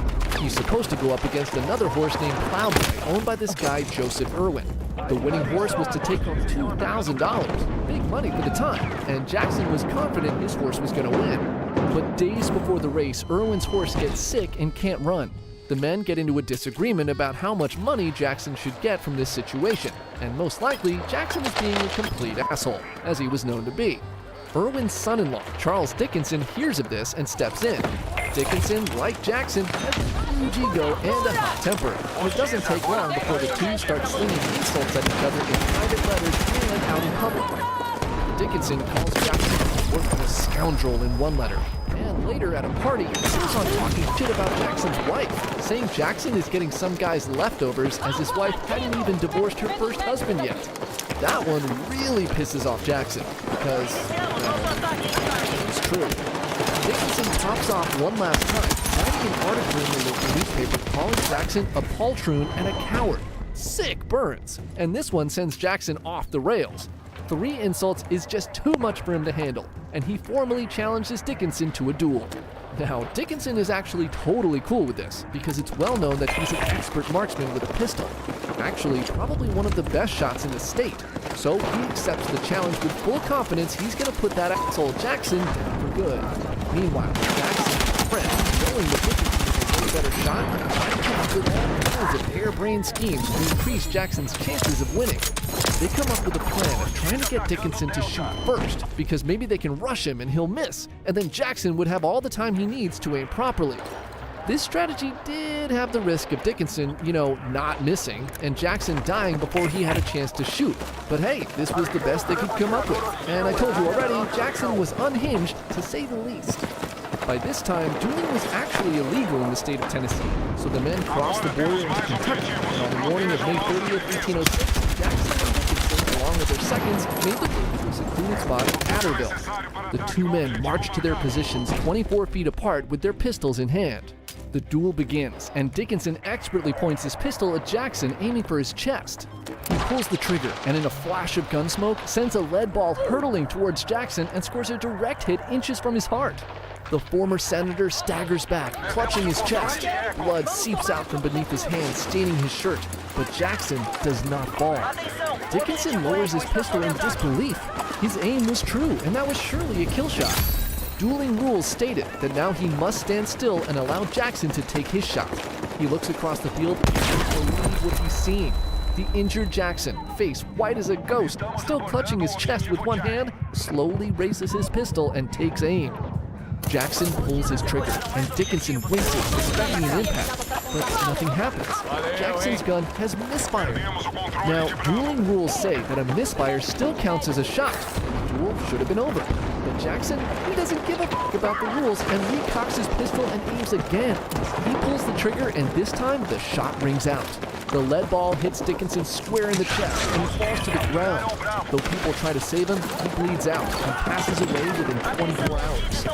Jackson's wound is examined by his doctors, and it's discovered that Dickinson's bullet has broken a few of his ribs and is so close to his heart it can't be removed safely. He recovers, but the bullet remains lodged in his chest for the rest of his life, causing him a lot of pain. Jackson's reputation took a major hit from the duel because, he kind of just murdered a guy in cold blood, but not enough to prevent him from becoming president in 1829, which just goes to show you can be a horrible person and still become president of the United States.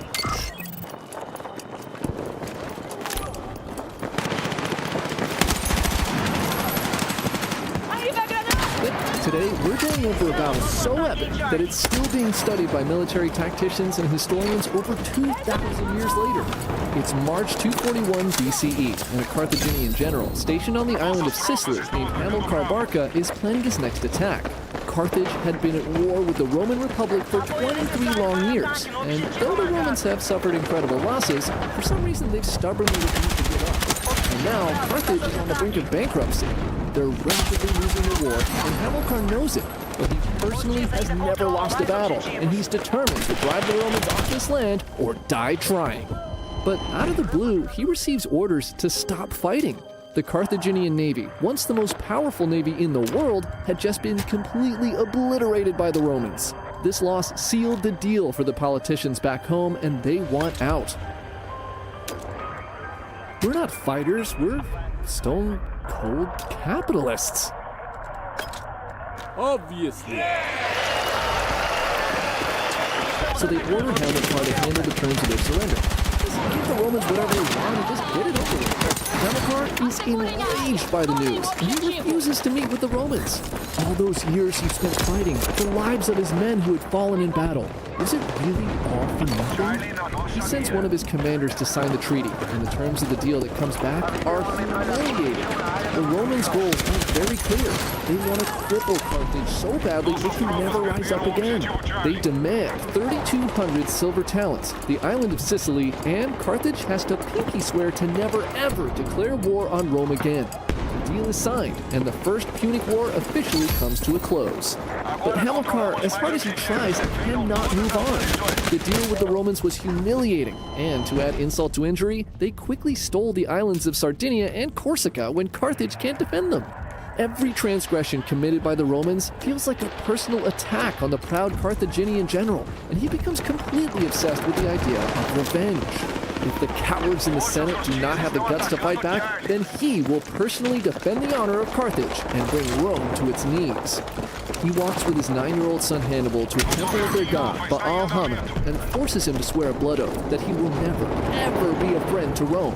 They then travel to Spain and begin to conquer the southern part of the peninsula. Hamilcar quickly captures silver mines to help pay off Carthage's war debt, and then he sets out to recruit a new army. When the local tribes resist recruiting and begin to fight back, he brings his son Hannibal into battle to give him first-hand experience. And at night, he and his generals train the boy in military tactics and strategy. In Hamilcar's mind, Hannibal will one day become Carthage's greatest warrior, and he will lead an army when it's finally time to seek revenge against the Romans. Everything is going exactly as planned, but before he can launch a new war on Rome, Hamilcar is attacked by Spanish tribesmen, and while fighting back, he drowns in a river. The new Carthaginian army is given to his son-in-law Hasdrubal, but the pride of Hamilcar, the young Hannibal Barca, continues to grow, and he becomes everything his father had hoped for: a master tactician, a brave warrior, and a charismatic leader.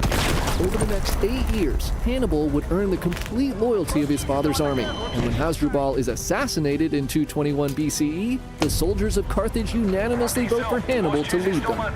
Forged by over a decade of battlefield experience, Hannibal has been molded into the living embodiment of vengeance. And finally, the time has come for his father's long-awaited dream to become reality. In 219 BCE, Hannibal takes his army and sieges the Roman-allied city of Saguntum. The Romans send an ambassador to Carthage to demand that Hannibal be turned over for his crimes. The Senate chamber boils with contempt upon seeing the Roman enter the room. He steps forward and declares, "I bring with me war and peace. Take which you please." "Whichever you prefer." "Then I choose war." And upon hearing these words, the resentment of 23 years of Roman arrogance can no longer be held back. The senators stand and shout back, "We accept it!" The ambassador turns and leaves, having no idea that he had just unleashed the greatest enemy Rome will ever face in its 2,000-year history. A man so terrifying that just the whisper of his name would strike fear into the hearts of future generations of Romans for centuries to come.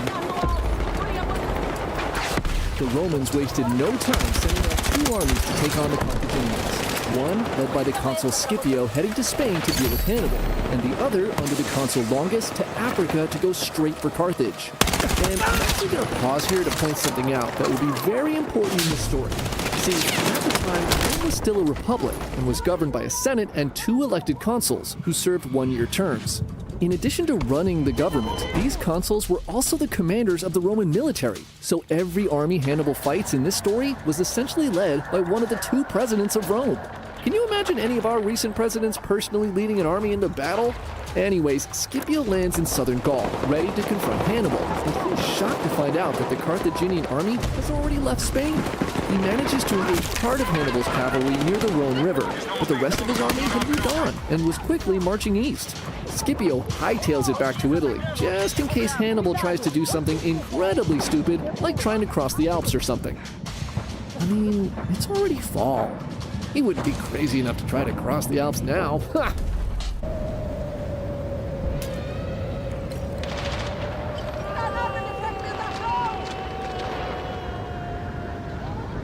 Hannibal had decided to cross the Alps. The journey takes months, and it is brutal. War elephants, pack animals, his men, they're all dying daily. But somehow, he miraculously makes it to the other side. By then, he had lost half of his army to the elements, but Hannibal had a backup plan. See, he knows the Celts in northern Italy also hate the Romans. So as soon as they see him, they'll all come rushing to join his cause in no time. Hey you're a Celt. Don't you just hate the Romans? Join me and we'll crush them together. Fuck off, pal.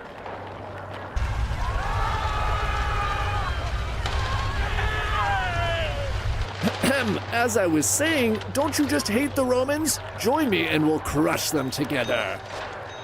Okay. With some of the Celtic tribes finally coming around and joining his army, Hannibal begins his invasion of Rome. Scipio's fears are proven right, and he takes control of a new army in Italy and quickly marches his men out to confront their enemy. The two armies find each other near the river Ticinus, and they quickly set up camp to prepare for battle. Both the Romans and the Carthaginians feel the weight of what's to come. For the first time in 23 years, the two greatest powers of the era will once again meet in battle. And this will happen when two small scouting parties cross paths in late November of 218 BCE. On this day, both Hannibal and Scipio had decided to lead their scouting parties personally, and they quickly spot each other while on patrol. The two generals turn their men towards their enemy and begin to size each other up. As Hannibal looks out at the Roman scouting party, he realizes that his cavalry vastly outnumbers his opponents. He quickly orders a full charge, and the Second Punic War is officially on. The Roman foot soldiers attempt to throw their javelins at the incoming enemy, but even before they can get their first volley into the air, Hannibal and his cavalry are crashing into them. The Romans are no match for Hannibal's elite Numidian horse riders, and they quickly begin to run away. In the battle, the consul, Scipio, is badly wounded and thrown from his horse. His 16-year-old son, Scipio the Younger, who is positioned in the rear guard, sees his father collapse on the ground, and on instinct, he charges through the ranks of fleeing Roman soldiers, desperately cutting his way through the enemy. He makes it to his injured father, grabs him, throws him on his horse, and rides back to camp, saving his life. The Battle of Ticinus, though seemingly insignificant skirmish, has a huge impact on the morale of everyone involved. Hannibal's men were now confident they could beat the Romans, and the Romans were stunned by just how good the Africans were at fighting. But no one is moved more than the Celts, who now realize that Hannibal may actually be the one who could free them from Roman oppression. As word spreads through the local tribes, more and more Celtic warriors begin bringing Hannibal the heads of decapitated Roman soldiers as offerings to join his army.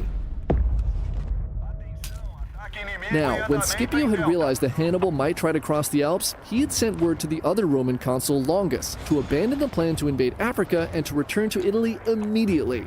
Longus and his men finally make it to Scipio's camp, and he is shocked to find his co-consul gravely injured.